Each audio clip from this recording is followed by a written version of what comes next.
Hello students. In the previous video we had started the chapter number 6, towns, traders and craftspersons. In the previous chapter we talked about how towns are of different types. Like different towns serve different purpose. For example, there are administrative centers. Some towns are administrative centers. Some are temple towns, others are commercial towns, and others are port towns. So basically, they have different purposes to serve. We talked about administrative centers, temple towns. Let us now look at a network of small towns. How small towns came into existence during this period. Now, during the 8th century, many important towns developed in India. These small towns were made up of large villages. Let us look at some of the features of these small towns. These villages had mandi, in which people from nearby villages sell their produce. Whatever they grew, they used to sell in these mandis.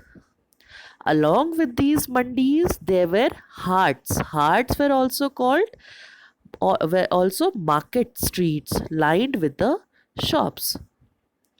These streets were used by different artisans too. These artisans were potters, sugar makers, honey makers, masons, etc. Now, these people travel from town to town, artisans basically. Now, people from other places came to towns to buy and sell the goods. These goods included camphor, saffron. In the picture here, you can see this is saffron, kesar, which is also called kesar, betel nut, and spices like pepper. In later times, the zamindars or samantas built fortified palaces in or near these towns. These zamindars levied taxes on traders, artisans, and articles of trade. So basically, the traders, artisans had to pay their taxes, and whatever articles, things were used for trading, whatever was brought and sold, all of those things were on all of those things tax was levied. They had to give the tax. Sometimes zamindars gave the right to collect tax to the local temples also. Basically, during this time, temples were very important. So sometimes zamindars, they gave this right to collect the tax to the temple. So instead of zamindar, people used to give the tax to temple. Now these rights were recorded in inscriptions and are preserved till date.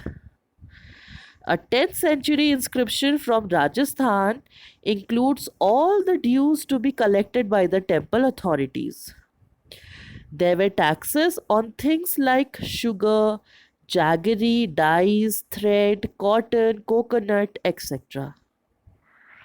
Also, there were taxes on traders, sellers of metal goods, on loads of grains, etc.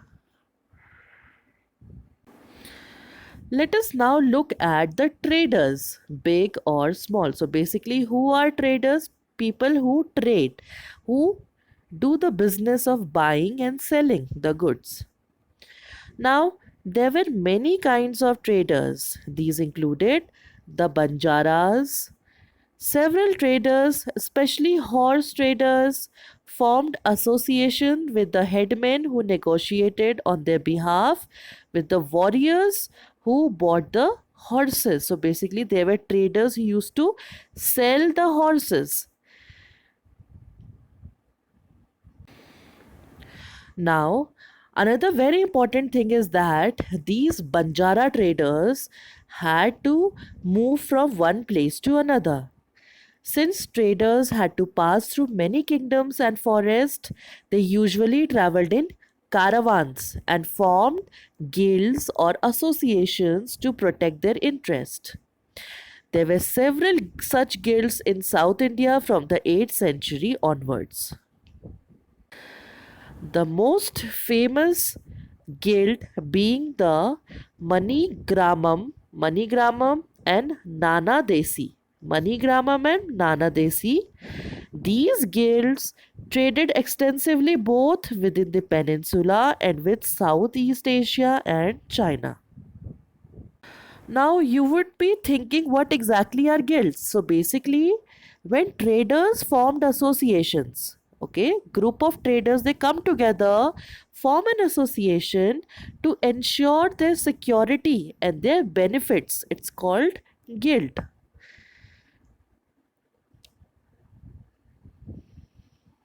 Now, there were many other communities like Chetiyars and the Marwadis who became the principal trading groups of India. Remember the name Chetiyars and Marwadis. The Gujarati traders like Hindu Banyas and Muslim Boras. They traded with ports of Red Sea, Persia, Gulf, East Africa, etc. So Gujarati traders were Hindu Banyas, Muslim Bohras. Now what did they sell? They sold spices and textiles in these ports, and in exchange they brought various valuable items. The traders brought gold and ivory from Africa and spices, tin, China blue pottery and silver from Southeast Asia and China. In the picture you can see this is a Chinese blue pottery. Now the towns located on the west coast of India, as you can see in the map, this portion were home to foreign traders like the Arabs, Persians, Chinese, Jewish, and others. The Indian spices and clothes sold in the Red Sea port were brought by Italian merchants also. So basically, Indian goods or the things made in India went up to Italy in Europe. Later, the Italian merchants sold these products to in the European markets at very high profit. Now, the spices which were grown in a tropical climate like pepper, cinnamon, ginger became an important part of European cooking. Basically, Europeans now started using spices while they were cooking. Many people were also attracted to the cotton clothes which were produced in India. The importance and need of such products made European traders travel India for trading. Let us look at the example of Kabul. With its rugged mountainous landscape, Kabul became politically and commercially important from 16th century onwards. Kabul and Kandahar were linked to the Silk Route. Besides, trading in horses was primarily carried through this route. In the 17th century, John Baptiste Tavernier, a diamond merchant, estimated that the horse trade at Kabul amounted to rupees 30,000 annually, which was a huge sum in those days. Camels carried dry fruits, dates, carpets, silk, and even fresh fruits from Kabul to the Indian subcontinent and other places.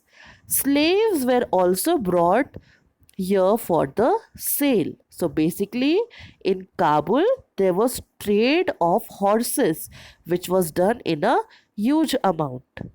Apart from that, there was also trading of slaves. Slaves were brought and sold here.